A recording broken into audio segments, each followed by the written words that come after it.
capitalismo nasceu da religião? A tese chocante de Weber. Bom, vamos mergulhar direto nesse mistério sociológico. Sejam muito bem-vindos a mais uma investigação detalhada com a gente. Hoje nós vamos destrinchar uma tese que, quando você escuta pela primeira vez, soa absolutamente chocante. A ideia de que o capitalismo moderno, essa máquina global voltada para o lucro, não foi desenhada em uma lousa por economistas, mas nasceu como um gigantesco acidente de um movimento religioso extremamente rigoroso.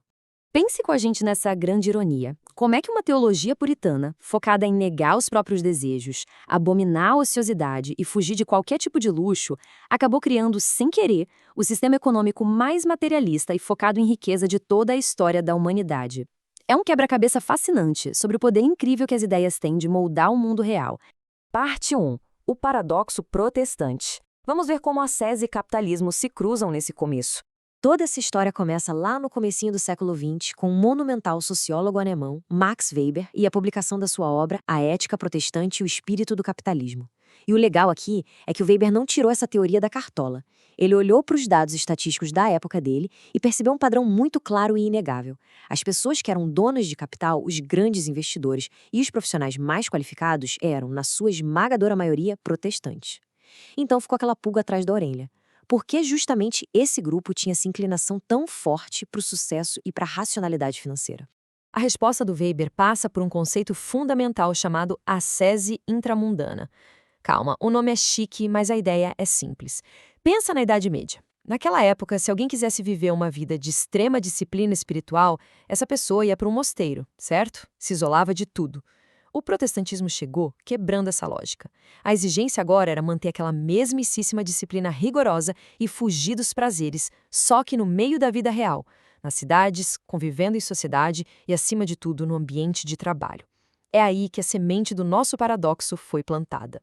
Parte 2. Weber contra Marx. Duas visões de mundo completamente diferentes sobre como chegamos aqui. Para entender a revolução que o Weber causou, a gente tem que lembrar do que a galera pensava na época, que era muito influenciada por Karl Marx. O Marx, lá em O Capital, focava com tudo nas condições materiais, né? Para ele, o capitalismo surgiu através da acumulação primitiva, de muita violência e expropriação de terras.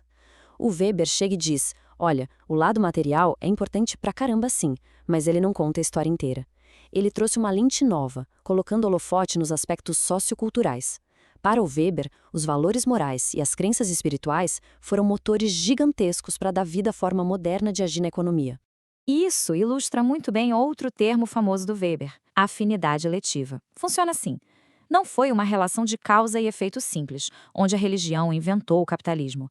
Foi mais como um magnetismo, uma atração mútua. As crenças espirituais intensas dos protestantes e as necessidades materiais daquele mundo novo que estava surgindo se encontraram. Foi como misturar dois elementos numa reação química perfeita que impulsionou nosso sistema capitalista moderno. Parte 3. A angústia da salvação e o dogma calvinista.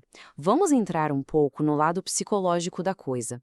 Pensa só como era estar na pele de um fiel calvinista, alguns séculos atrás, lidando com essa doutrina dura. A predestinação calvinista dizia o seguinte: o seu destino eterno, seja para o céu ou para o inferno, já está absoluta e inalteravelmente selado por Deus. E não importa o que você faça. Não tem caridade, não tem dinheiro doado, não tem boa ação na terra que seja capaz de comprar ou alterar esse destino. A pessoa era totalmente impotente. Vocês conseguem imaginar a angústia existencial, o pavor psicológico que isso causava nas pessoas o tempo todo? A gente pode ver como isso gerou uma verdadeira reação em cadeia na cabeça das pessoas. Passo 1. O destino está selado pela predestinação. Isso leva direto para o passo 2, que é uma angústia da salvação insuportável. Como a mente humana não lida bem com incertezas absolutas, veio o passo 3, o ajuste de mentalidade. Eles passaram a acreditar que se a vida prática de alguém estivesse prosperando, aquilo seria um sinal da graça divina.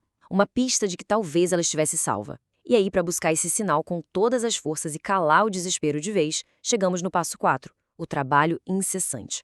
O trabalho rigoroso e obsessivo virou o remédio perfeito para curar a ansiedade da alma. Parte 4. O trabalho como vocação. É aqui que o sofrimento religioso vira o motor matemático do dinheiro. Como o próprio Max Weber deixou muito claro, ganhar dinheiro mudou de figura. Deixou de ser visto como mera sobrevivência ou pura ganância e passou a ser a expressão máxima de que você era excelente na sua profissão. Essa virada de chave, na real, começou lá com Martinho Lutero. Foi o Lutero quem pegou o trabalho diário, aquele esforço secular, e chamou de vocação. De repente, trabalhar deixou de ser um peso mundano e foi promovido a um dever moral sagrado exigido pelo próprio Criador. Então, vamos fazer a matemática incontestável do ascetismo. Imagina a soma dessas duas forças. De um lado da balança, uma sociedade inteira ligada na tomada, com uma alta produtividade insana, trabalhando de sol a sol para a glória de Deus. Do outro lado da balança, essa mesmíssima sociedade acobrada a viver em frugalidade absoluta. O luxo, a preguiça e aproveitar a grana que se ganha eram vistos como pecados mortais. A conta, no final, é bem simples. Gera-se rios de riqueza e não se gasta quase nada. O resultado matemático, a acumulação de capital gigantesca. Como você não podia torrar o dinheiro em festas, era obrigado a reinvestir tudo na própria empresa.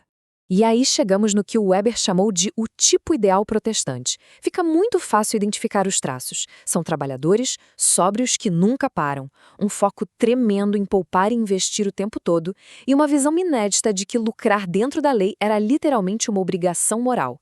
Aquele ditado, tempo é dinheiro, ganha um peso espiritual gigante aqui. O tempo é de Deus, então desperdiçar tempo é um baita de um pecado. Cada centavo gerado entrava na contabilidade e precisava ser multiplicado para honrar a Deus. E voltando lá para o nosso começo, vejam a loucura desse paradoxo. Aqueles fiéis puritanos originais não tinham absolutamente intenção nenhuma de arquitetar um mercado capitalista global. Sem chance. Eles só queriam louvar a Deus e acalmar suas mentes angustiadas. Mas, através desse comportamento super metódico e rígido do dia a dia, eles acabaram condicionando perfeitamente aquele espírito racional e calculista que faz o capitalismo rodar. O sistema que domina o nosso mundo hoje é, no fundo, o maior filho acidental de um zelo religioso do passado. Parte 5. Capitalismo religioso. E a história evoluiu. Vamos ver como isso funciona na nossa nova matriz.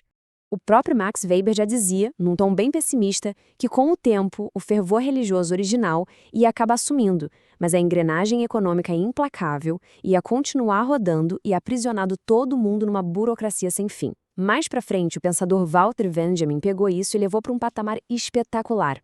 Ele disse o seguinte: o capitalismo não só nasceu influenciado pela religião, o buraco é bem mais embaixo. O capitalismo substituiu a religião. Ele próprio se transformou na nova religião estrutural do mundo moderno.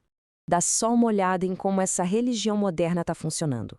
A teologia original foi embora, mas os dogmas ficaram todos lá.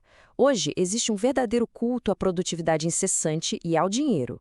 Igualzinho aquele calvinista que ficava sozinho prestando contas para Deus, o mercado hoje transfere 100% da responsabilidade pelo seu sucesso ou fracasso para o próprio indivíduo, e a exigência por adaptação nunca desliga. Essa lógica hiperracional vazou das fábricas e dos escritórios e hoje dita o ritmo dos nossos relacionamentos e da nossa vida social inteira. E para encerrar, a gente deixa uma reflexão forte que conecta toda essa teoria incrível direto com a nossa vida.